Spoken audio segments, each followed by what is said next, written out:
Buenos días y bienvenidos a mundodesconocido.com. Hoy tenemos nuevamente a Javier Pérez Nieto.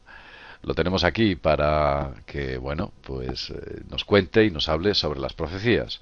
Vamos a hablar qué es una profecía, quiénes son los profetas, algunas profecías absolutamente increíbles, como aquella gente pudo tener esa visión del futuro que mostraron en sus textos y en sus relatos históricos.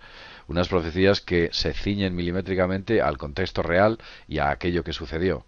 ¿Cómo pudo esa gente inspirarse? ¿Quién inspiró a aquella gente? ¿Qué hay detrás de ese tipo de percepciones? ¿Acceden de alguna manera a otro plano astral o algún tipo de otra dimensión para poder captar este tipo de cuestiones?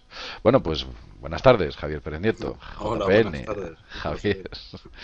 ¿qué tal? Vemos que sigues los consejos que di en el vídeo en el cual hablaba sobre las otras funciones que tiene el cabello.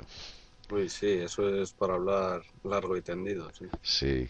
¿Por qué los indios se dejaban el cabello largo y cuál era su objetivo? Con ello eran mejores rastreadores y gente que tenía una mejor orientación, ¿no? Tienes que tener tú una gran orientación al respecto. Pero bueno, Sí, no es mala, ¿no? hay gente que me ha preguntado que, claro, ellos son calvos, entonces dicen, bueno, yo es que aunque quiera dejarme el pelo largo, evidentemente no. Esa característica que ocurre, que la he perdido, estoy totalmente desorientado en la vida, no lo sé. Pero bueno, este es otro tema. Vamos a dejarlo ahí y vamos a hablar de las profecías. Vamos a hablar de este tipo de cuestiones. A ver, ¿tú qué opinas? ¿Qué es una profecía? ¿Qué contexto se le puede dar a este tipo de mensajes? Pues yo opino que antes que nada hay que hacer una matización que considero fundamental.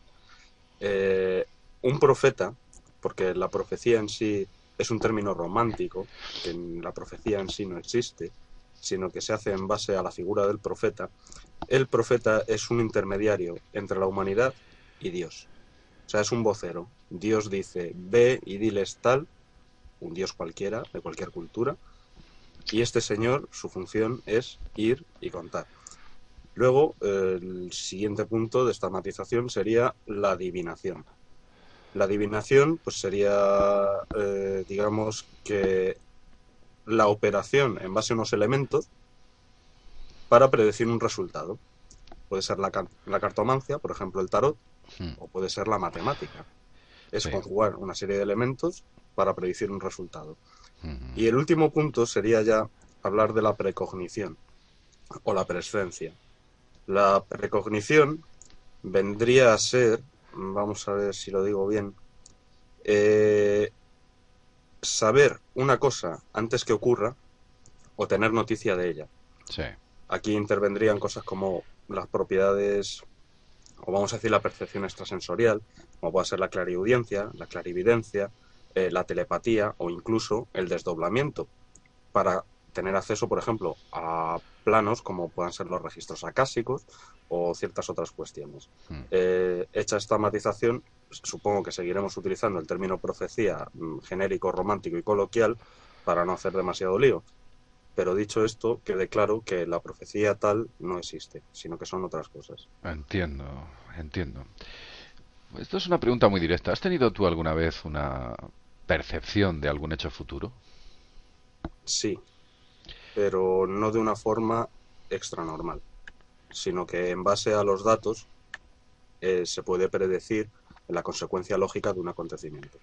Efectivamente, que es lo que algunas veces también decimos en Mundo Desconocido. Especulamos en base a los datos obtenidos que la dirección hacia la que nos dirigimos es esta.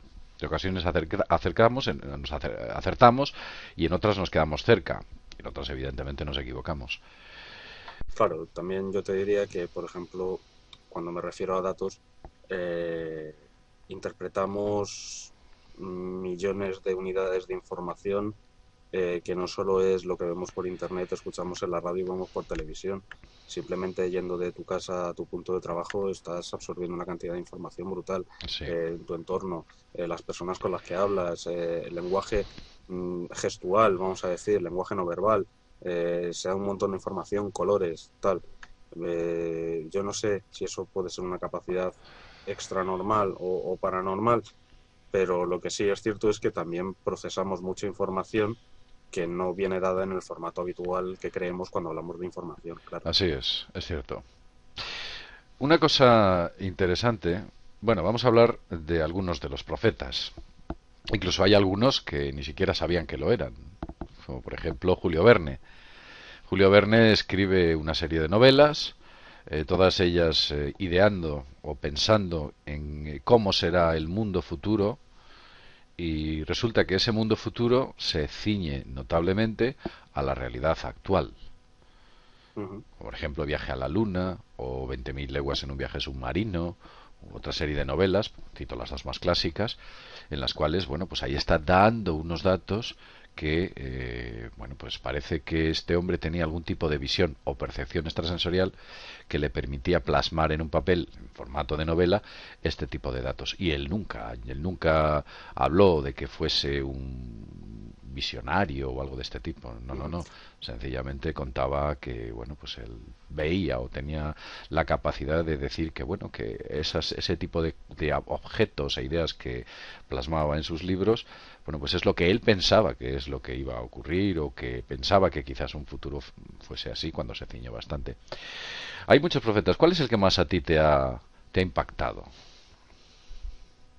Hay varios, pero antes quisiera decir de Julio Verne que Julio Verne pertenecía a una sociedad secreta, la sociedad secreta Niebla, Sí, en eso la sí. que parece ser que se manejaban cierto tipo de adelantos científico-técnicos, y de ahí que ese mundo futuro que se ajusta de una forma notoria a sus escritos sea en base a la tecnología, ese viaje a la Luna, ese submarino de las 20.000 leguas, y que habría que preguntarse si su viaje al centro de la Tierra También. no fuera también una cosa a Sí. tener en cuenta. Y bueno, lo de Viaje a la Luna es él, desde donde supuestamente la sociedad, me parece que era la sociedad Gunn de cañones, hace el lanzamiento de aquel disparo de aquel cañón con esa bala en la cual estaban dentro. El punto donde caen es o justamente la distancia que tienen que recorrer.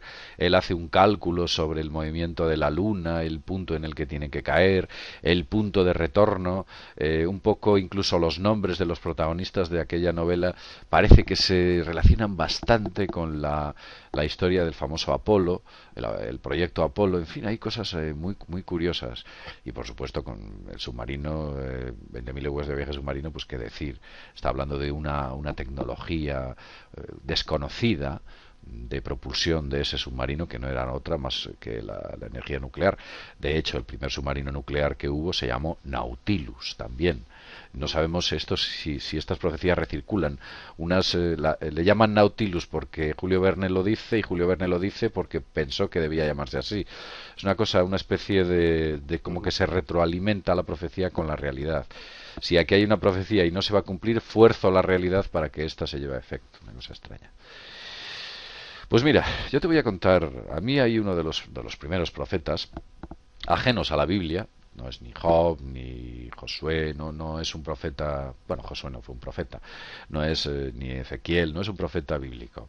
Es un profeta cristiano que vivió en el siglo V, y no es otro más que San Nilo. San Nilo, bueno, pues fue un teólogo y un erudito que murió en el año 430 aproximadamente.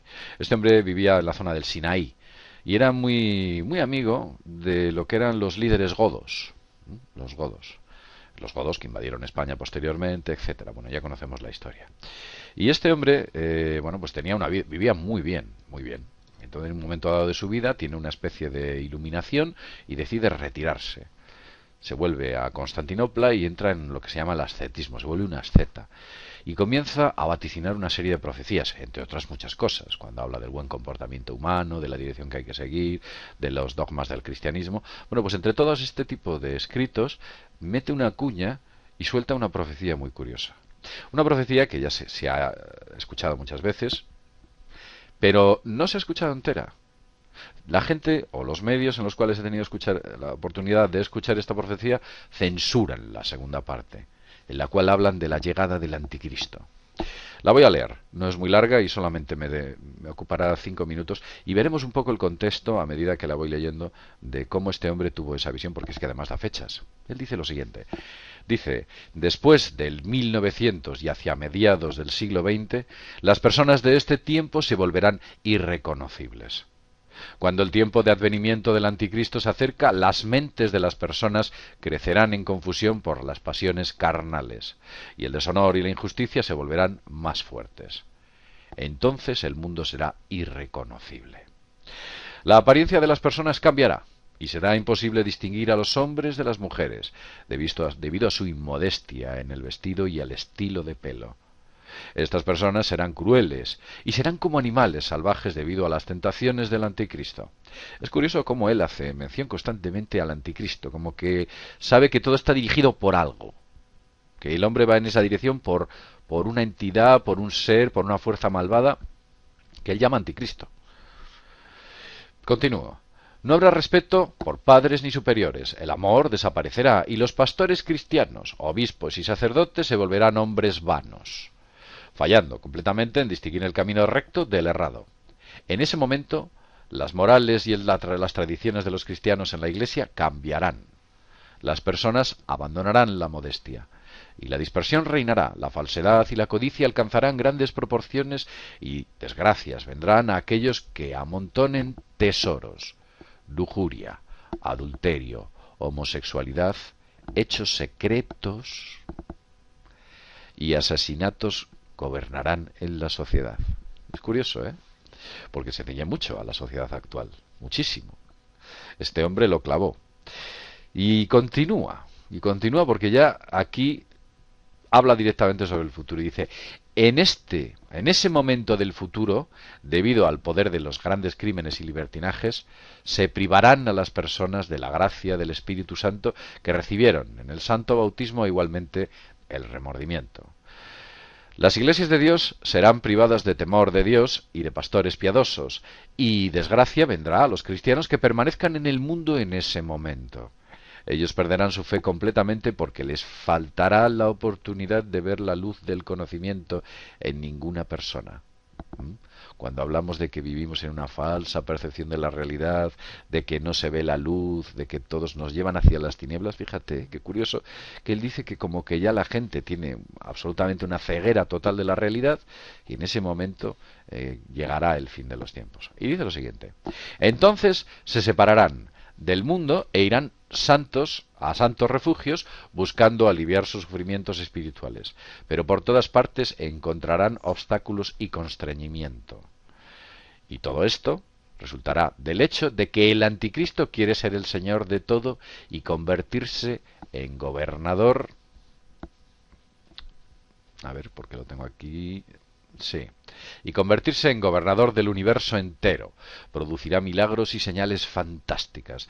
Dará también sabiduría depravada a un infeliz para que descubra una manera de que el hombre pueda mantener una conversación con alguien de un extremo de la tierra a otro. Fíjate lo que dice. En aquel tiempo los hombres también volarán a través del aire como los pájaros y descenderán al fondo del mar como los peces. Y cuando hayan logrado todo esto, estas personas infelices gastarán sus vidas en medio del confort, sin saber, pobres almas, que todo esto es un engaño del anticristo. Y el impío así completará la ciencia con la vanidad que se saldrá del camino correcto y guiará a las personas a perder la fe en la existencia de Dios en tres hipostasis. Hipostasis significa naturaleza auténtica. Entonces, el bondadoso Dios verá la caída de la raza humana y acordará los días por la causa de que estos pocos que serán salvados, porque el enemigo quiere incluso llevar al escogido a la tentación. Si esto es posible, entonces la espada del castigo aparecerá de repente y matará a los pervertidos y a sus sirvientes. Es curioso cómo él se ciñe a ciertas señales, le llama la atención de que alguien se pueda comunicar con otra persona, le llama la atención en esas visiones que tiene de que el hombre pueda volar, de que el hombre pueda nadar como los peces, le llama todo esto la atención de cómo existe una ceguera, de cómo los sexos se van acercando, de cómo se parece el hombre a la mujer, hay una especie de visión que él tiene y todo aquello que le resulta curioso lo escribe, posiblemente viese más, pero él escribe estas cosas. Él habla del anticristo, como ya he dicho antes, parece que percibe una fuerza, algo negativo. Él habla de secretos, él habla de una serie de factores que evidentemente condicionan la llegada del fin de los tiempos. Y dice una fecha, a partir de 1900. Y en la mitad del siglo XX. En la mitad del siglo XX, que efectivamente es cuando todo esto empieza a aparecer. Ujú. Curioso, ¿no crees? Hace Sí, 1500 años que se dijo esto. sí, sí, sí. Samilo, vamos a decir que en este caso dio en el clavo. Y aquí podíamos hablar de eso, de esa precognición y de tener noticia de un hecho antes que suceda. No obstante, es curioso que hable del anticristo, ¿no? Porque si nos ceñimos a lo que es el Cristo, el Salvador, en oposición al Mesías judío, no, el Cristo, el ungido Salvador, el anticristo sería no el que salva, sino el que condena, El que su condena, el que antítesis. engaña, sí. Efectivamente, al margen de esa mitología judeocristiana, sí que puede estar hablando de un tipo de, vamos a decir, fuerza, como hemos venido diciendo, cuyo propósito sea condenar y someter al común de los mortales, claro. Sí, sí, es interesante. Tú, no sé, ¿tienes algo? Me parece que me comentaste que querías comentar algo sobre Benjamín Solari Paravicini. ¿Tenías alguna idea en mente o querías...? Sí, sí, sí, quiero comentar algo, pero probablemente no guste a más de uno ni a más de dos. Bueno, hay Yo he muchas cosas estudiado, que decimos que no sí, gustan. he estudiado bastante a Parravicini y por no alargar mucho este programa por la cuestión de YouTube, voy a leer cuatro profecías con algunas apostillas que algunos ya conocerán, porque no es la primera vez que lo hago, sobre Benjamín Solari Parravicini. Si Eh, quieres las lees y las vamos comentando. vale, bien. Pues mira, la primera es: los obeliscos de la luna hablarán un día y destrozarán la voz del hombre. Una profecía que se hizo en 1972. El problema es que las fotografías de obeliscos lunares son de 1966 y 67, produciéndose un fuerte debate sobre qué hacían esos obeliscos en la luna Es cierto, y quién los pusiera allí. es cierto, es cierto. Las profecías son anteriores, o sea, esos obeliscos han aparecido en la Luna antes que la propia profecía y han podido ser observados, estudiados y comentados. Ahí Ujú. están, hay fotografías de esos obeliscos. Otra profecía es la nave anfibia interestelar enseñará la existencia de canales habitables en el interior de la Tierra. Ella se sumergirá en el polo sur y aparecerá en el norte en tan solo instantes. Bueno, esta profecía de Parravicini es del año 1960. El caso es que Evelyn Baird, al que tú conoces bien, José Luis, hablaba ya de la oquedad de la Tierra 13 años antes, en 1947. Sí, el comandante Richard Bert hablaba de eso, efectivamente. Claro, puede ser que en un futurible esta nave anfibia interestelar se dé y realice este viaje, yo no lo sé. Pero sí es cierto que hablando de la oquedad de la Tierra, hay datos anteriores. Hay que recordar que Parravicini pertenecía a una familia muy acaudalada, con un acceso a la cultura brutal. Sí, O eso sea, es cierto, sí. y más en aquellos tiempos. O sea, en aquellos tiempos quien tenía acceso, por ejemplo, a una revista de divulgación científica no era el común de los mortales. No. No. Y además él era una persona interesada en este tipo de cuestiones. De hecho, el propio Richard Byrd me parece que fue en el periódico Clarín de Buenos Aires cuando hace referencia, allá por 1947, a esas naves que que pueden ir de polo a polo, son las que tenemos que temer porque hace un extraño Efectivamente, sí, suelta es ahí el algo. enemigo que vendría más allá de los Mm, polos, sí. publicado en un periódico sudamericano, evidentemente. Ujú. Una tercera profecía sería: ante las constantes visitas de los navieros extraterrestres, la ciencia negará, luego dudará y luego dirá, verdad es, y nuestra sapiencia ha quedado atrás. Siglos nos vigilan y nos contemplan. Bueno, desde mi punto de vista, esto se ha producido siempre desde los albores de la historia. Primero la negación, luego la duda y luego la afirmación, o sea, o la rendición ante la evidencia. mm, El caso es que Parravicini nos habla de estas visitas de los navieros extraterrestres en el año 1940, que es de cuando es esta profecía. mm, Muchos dirán, bueno, eso es antes del incidente de Roswell, ¿no? Por mm. poner un ejemplo de la ufología, vamos a decir, o los inicios de la ufología, Sí, aunque sabemos que no es así, ¿no? Pero los inicios de la ufología con el caso Roswell. Pero es que este año 1940 es un año bastante posterior al año 1918 en que Aleister Crowley, en sus trabajos de Amalantrá, convocara a esa entidad metahumana conocida como LAM, que no es otra cosa que un gris. mm, Y luego ya para terminar una cuarta profecía que dice, el hombre-mujer será en dos fases, una por nacimiento bisexo, otra por acentralismo. El mal será el vicio del hombre. Este llevará el sexo en búsqueda y terminará en hombre-mujer falso. Médicos operarán y harán bien, mas el hombre-mujer no será interpretado hasta 1970. sí, Perdón.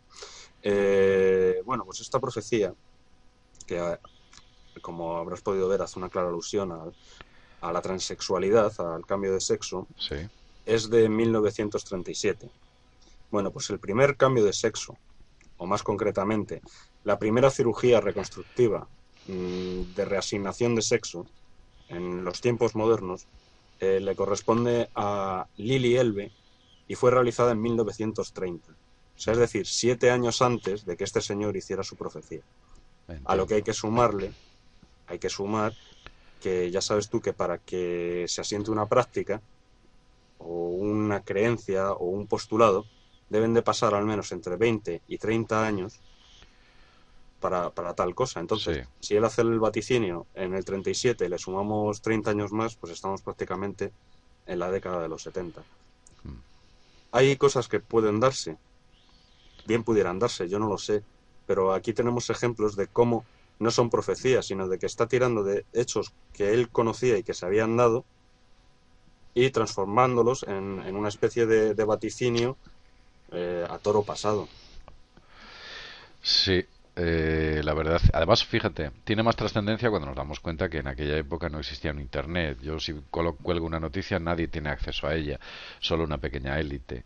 Y bueno, pues si él transmite este conocimiento y con los años aparece, pues la gente se sorprende que, por ejemplo, una profecía hecha en los años 30 sea una práctica habitual en el siglo XXI, cuando ya en aquellos años 30 efectivamente se estaba experimentando con esta tecnología de clínica. Ujú. Con lo cual, bueno, pues sí, es una profecía, pero muy se nos queda un poco ahí en el aire. No sabemos hasta qué punto este este señor, bueno, pues pudo o no acertar. Lo que sí es cierto que tiene algunas que efectivamente parece que tuvo ahí algún tipo de visión y que tuvo algún tipo de capacidad de percibir o de presentir qué es lo que iba a ocurrir. Ha habido muchas culturas. Hoy en día se habla mucho, por ejemplo, de las de las llegadas o de la llegada del año 2012. Esto es una fecha clave que hace referencia al calendario maya. Dicen que las profecías de los indios Hopi, de las que voy a hablar luego, también hacen referencia a esta llegada. Hablan de que el I Ching, el famoso I Ching de 64 hexagramas, también es profético en la fecha del año 2012. No es porque el I Ching haga una profecía al respecto, sino que si cogemos el año 2012 y metemos el último hexagrama y hacemos un recorrido inverso de la historia, vemos que en esos momentos históricos en los cuales el I Ching predice algo, se ciñen bastante a los hechos acaecidos en las fechas indicadas por el propio I Ching, hasta el 2012. Y también incluso hablan, me parece que es el oráculo de Delfos, puede ser. Creo que sí, Sí, me sí, parece que sí. Un algo de... oráculo que Sí. hace una importante revelación con respecto a la llegada de estos tiempos. Entonces, Yo, cuando se amalgama este tipo de historias, pues también la gente lo aprovecha como una conexión o una dirección clara hacia el año 2012. a mí me gustaría hacer un matiz con respecto de los mayas y el 2012. 2012, que en principio solo es el final de un ciclo dentro del calendario. El calendario es mucho más largo. Hmm. Lo que pasa es que aquí finaliza un ciclo. Un ciclo Eh, grande, una cuenta larga. sí. Aparte de esto, luego están las profecías mayas. que no tienen que ver, salvo porque pertenecen al mismo contexto cultural. Pero en las profecías mayas no se da una fecha concreta, o sea, se habla de un cambio, pero no en una fecha concreta, ni siquiera en 2012, que harían referencia, puesto que tendrían el calendario, igual que hizo San Nilo en su 1900 a mitad del siglo XX, tal. Aquí Efectivamente. eso no se da. Por un lado están las profecías y por otro lado está el 2012. ¿Pudieran converger? Veremos a ver, lo tenemos a la vuelta de la esquina. Pero si las profecías fueran por un lado y el 2012 por otro, tampoco sería extrañar, puesto que ahora mismo no existe una relación directa entre ambos. Sí, efectivamente. Eso es así. Lo cierto es que ahí está. La gente piensa que en el año 2012 van a ocurrir prodigios. Ya los han ocurrido en el año 2011 a todos los niveles. Desde guerras, para mucha gente ha sido el fin del mundo, con su propia muerte, con todas esas enormes guerras que han surgido, conflictos bélicos, esas tropas de paz que mandan a países, cuando en realidad lo que están mandando son contingentes militares para hacer la guerra. Ese tipo digamos que estructuras militares que han mandado pues están destruyendo todo aquello que necesitan para poderse hacer con el control principalmente de todo lo que son los hidrocarburos de Oriente Medio. Ya lo tienen casi prácticamente bajo control. Les queda ese hueso duro que es Siria e Irán y están ahí horadando, intentando hacerse con este tipo de cuestiones y eso posiblemente nos lleve a un problema grave.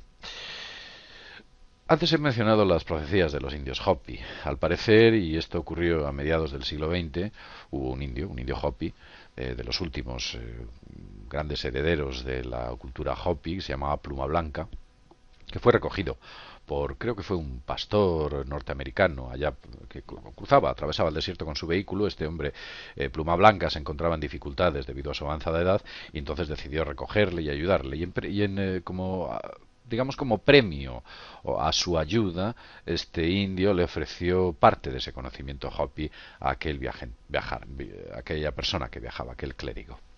Y lo que le contaba el indio Hopi era lo siguiente. Él decía que que han existido 4 mundos, ¿no? Él hablaba de 4 mundos. Unos habían sido destruidos por el fuego, otros por el hielo, otros por el agua. Él hablaba de 4 mundos y decía que estábamos en el cuarto y que nos acercábamos hacia el quinto mundo.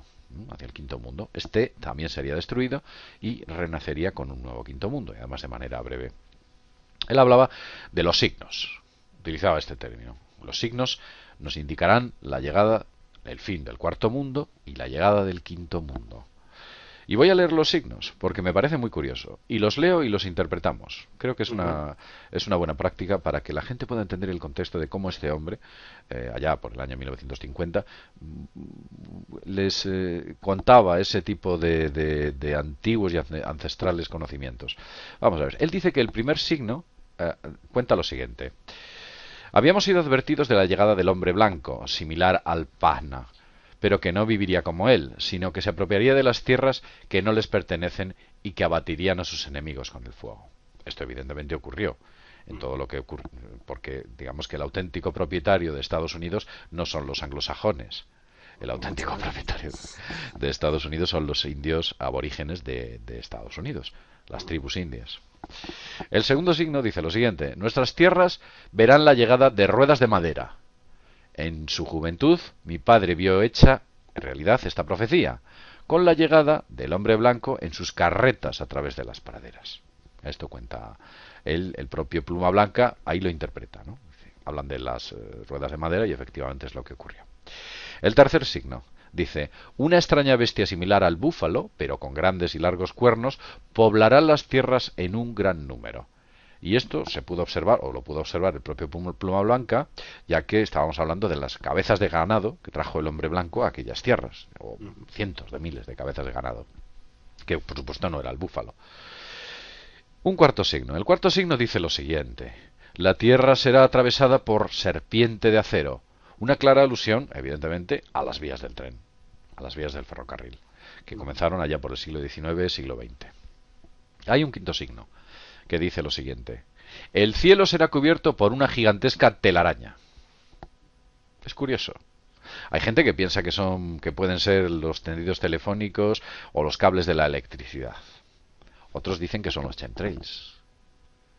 Pero lo dice así: el cielo será cubierto por una gigantesca telaraña. o incluso el propio Internet. Si pudiésemos hablar, ya que World Wide Web, bueno, pues hace referencia a una telaraña. Ujú. Bien, el sexto signo dice: la Tierra será invadida de ríos de piedra que reflejarán los rayos del sol. Ujú. Está hablando sobre las carreteras que cubren todos los países, claramente. El séptimo signo dice lo siguiente: escucharás que el mar se volverá negro y mucha vida sucumbirá.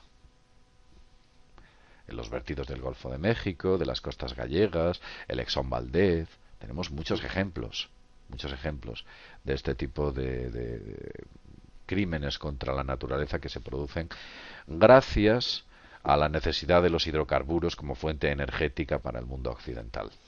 Continúa.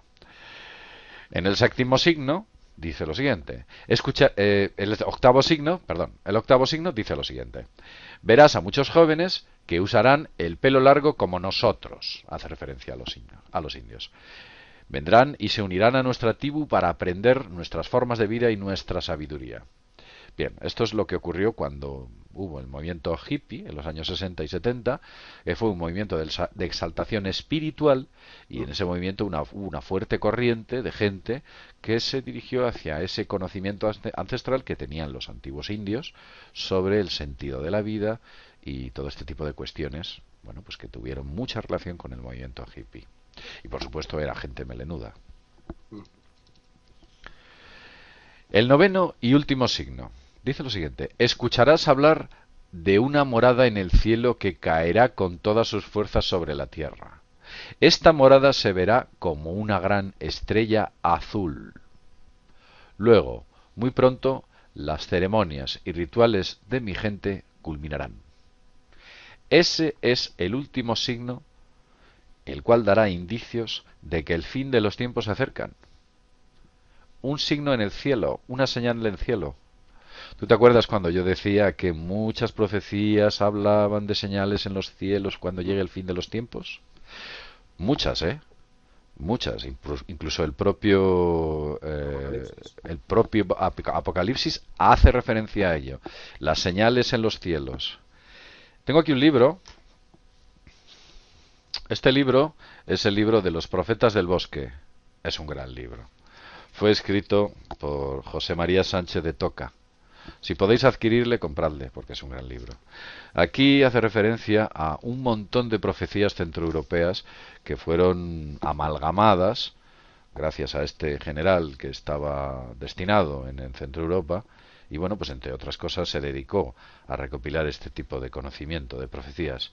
Pues muchas de ellas hablan de las señales en los cielos antes del fin de los tiempos. Parece que hay una extraña conexión. Es más, el propio calendario maya es un calendario solar, el cielo, una señal en el cielo. Hay muchas cuestiones que parece dirigirse a esa señal en el cielo. ¿Qué tipo de señal? ¿Qué va a ocurrir en el cielo? ¿Tú qué opinas de todo esto? Yo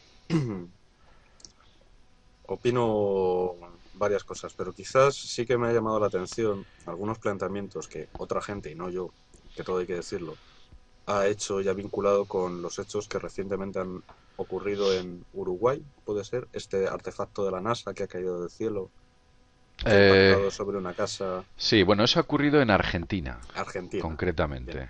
Sí, muy bien, cerca de pues Buenos entonces, Aires.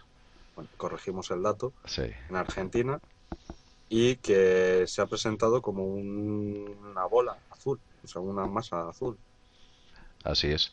¿Y qué me dices del objeto espiroide que se vio en Noruega, cerca de Tromsø? También, hace ya También unos aquel que años. dijeron que eran unas pruebas, ¿no?, de balística. Sí, ellos hablan de que los rusos lanzaron un misil.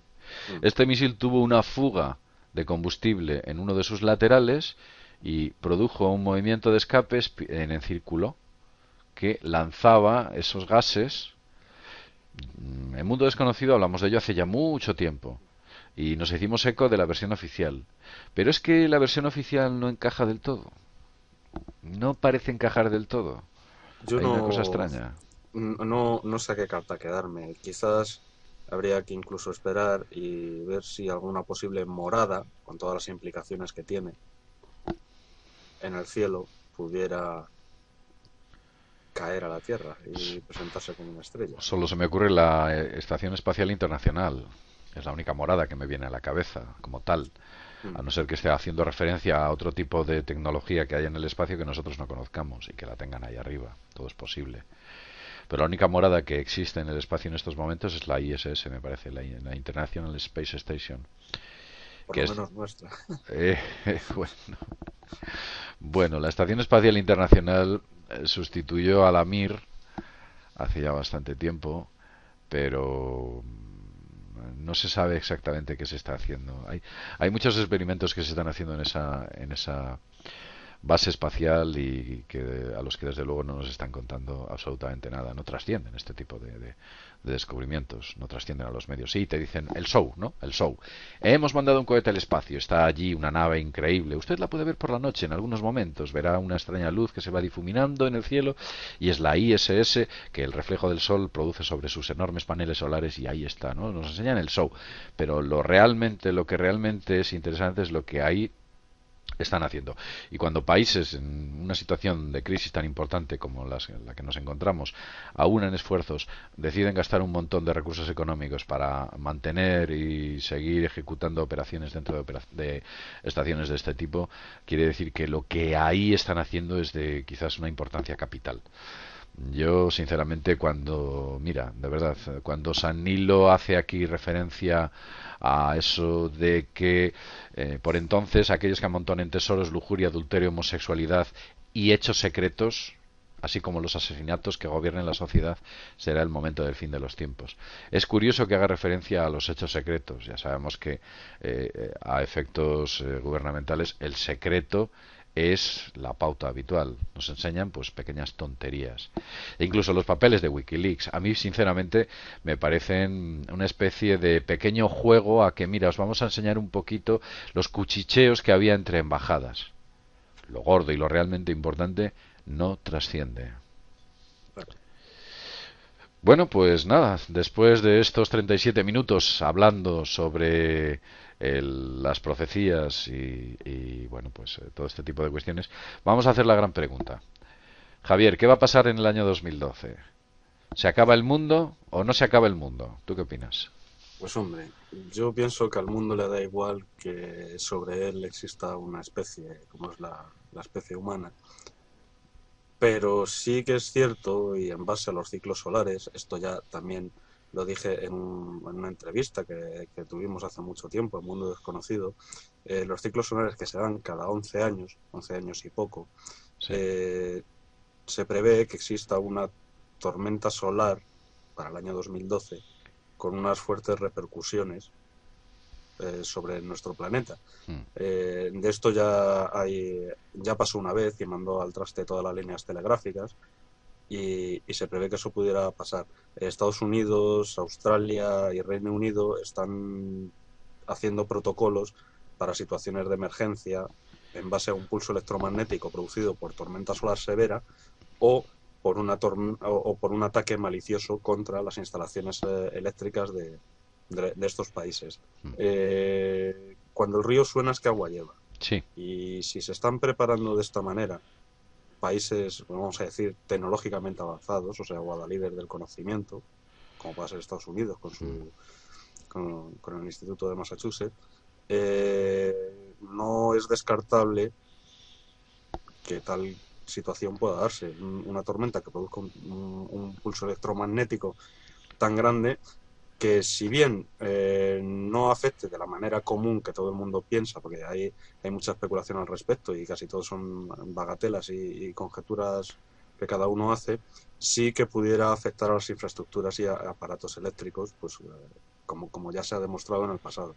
Mm. Esto tendría sus implicaciones, claro, porque volveríamos como mínimo a... Mucha gente dice la Edad Media, no, hombre, no, tampoco es tanto, No. pero sí a la revolución industrial. A la revés, sí, efectivamente. Maquinaria de vapor, cosas por el estilo. Uy, hay un problema muy grande. Recuerdo, ¿tú te acuerdas que en un congreso nos decían sí, que se acabe la tecnología, que se destruyan todos los aparatos electrónicos. O sea, la señora como diciendo, no me importa que se acabe con toda Sí, esta era basura. por lo del chip, sí, porque así se Efectivamente, acabaría el chip. efectivamente. Y le dijimos a esa señora, mire, sea usted inteligente y piense que hay muchas cosas importantes para usted que se están haciendo gracias a esa electricidad. Si no hay electricidad, las depuradoras de agua no funcionan. Usted no tiene agua potable. Si no hay electricidad, la seguridad de la ciudad desaparece a todos los niveles. Si no hay electricidad, los alimentos no se pueden procesar. Recordemos que los alimentos hoy en día prácticamente todos son preprocesados. No podría usted mantener el mismo ritmo de vida, tendría dificultades para poder beber y alimentarse correctamente, lo básico, porque estamos en un medio antinatural. Es una especie de Quan. En el momento que se estropea algo, ya todo el edificio se desmorona. Y Mm. si falla la electricidad, realmente se puede hablar de un problema muy serio. Muy, muy Y, serio. y No, tú imagínate, porque ahora estamos hablando de lo básico. Bien, imaginemos que hemos sido previsores por cualquier tipo de circunstancia o simplemente porque tenemos un chorro de millones y tenemos unas bodegas pues grandes, ¿no? sí, Para autoabastecernos. Imagínate también que por nuestro propio snobismo o nuestro hedonismo, vamos a decir, eh, nos hemos puesto unos implantes mamarios que da la casualidad que caducan cada 10 años. Si no tenemos acceso a una cirugía para reemplazarlos, una cirugía que necesita de la componente eléctrica, exacto. se pudrirán, nuestros tejidos necrosarán y, pese a nuestra previsión, Moriremos. irremediablemente morirán. O aquellas personas que tengan ciertas enfermedades, diálisis, etcétera, morirán. Mm. Hay mucha gente que morirá rápidamente debido a esa falta de electricidad. Por eso esas afirmaciones gratuitas de que se caigan los cielos y finalmente desaparezca la electricidad y volvamos a los antiguos tiempos, alguien cree que vamos a volver de manera, pues no sé, un poco romántica a la época de principios del siglo XX, cuando la naturaleza estaba más próxima al hombre. No, no, no, no, no, no. Será la hecatombe. Y recordemos que la mayor parte de la población mundial se hacina dentro de las ciudades, en las grandes ciudades. Pues esto puede ser un auténtico... Bueno, todos nos acordamos qué es lo que ocurrió en el apagón de Nueva York y fue... ¿Cuánto fueron? 24 horas. 24 horas, no llegó, Fue sí. terrible lo que allí ocurrió. Ocurrió de todo. Desde vandalismo, hospitales absolutamente colapsados, la policía no podía proteger nada, absolutamente nada, bueno, no podían, a la infraestructura se vino abajo, bueno, aquello fue terrible. Hubo muchos muertos, creo que aumentó la mortalidad enormemente. La gente que le pilló en los ascensores, ahí se quedó, imagínate tú, todos aquellos que les pillan los ascensores, sean grandes ascensores, esos están ya directamente sentenciados. Mm. O sea, es mucho más complicado de lo que parece. Y de romanticismo nada. Hablamos de otro tipo de cuestiones. Pues sí, efectivamente van por ahí los tiros. En el año, a principios del año 2011, hicimos un vídeo de las profecías para el 2011 y acertamos en bastante. Muchas de esas profecías fueron una especie de top ten, ¿no? Cogimos las que vimos de los sitios más serios y las colgamos ahí, pusimos ahí, pues esta, y de esas se han acertado bastantes. Luego hay otra serie de profecías que venían, bueno, pues como tú has dicho al principio, en base a datos. Dice, bueno, pues como cogemos estos datos, hacemos un análisis y vemos que vamos hacia aquella dirección y efectivamente de esas hemos acertado un montón. Incluso cuando hablábamos de las revueltas, movimientos sociales, tenemos ahí el caso del 11M, 15. 15M, perdón, bueno, muchas cosas. Parece ser que hemos acertado bastante. Vamos a preparar otro especial profecías. Bueno, pues la gente del mundo desconocido, vamos a coger las que nos parezcan mejores, más interesantes, por muy extrañas que parezcan, nos da igual, nosotros las vamos a contar y vamos a exponerlas en un vídeo que pondremos antes del 31 de diciembre de este año, hablando del año 2012. Vamos a ver qué tal. Bien, veo que este vídeo es muy largo y lo vamos a tener que dividir en dos partes. Así que, bueno, pues creo que hasta aquí más o menos a todo el mundo le ha quedado un poco la idea del contexto en el cual las profecías son hechas, algunas de ellas, y qué es lo que puede ocurrir en el año 2012. Bueno, Javier, pues un placer hablar contigo, como siempre, ya sabes. Nada, el sentimiento es mutuo. Nos vemos y hasta pronto. Adiós.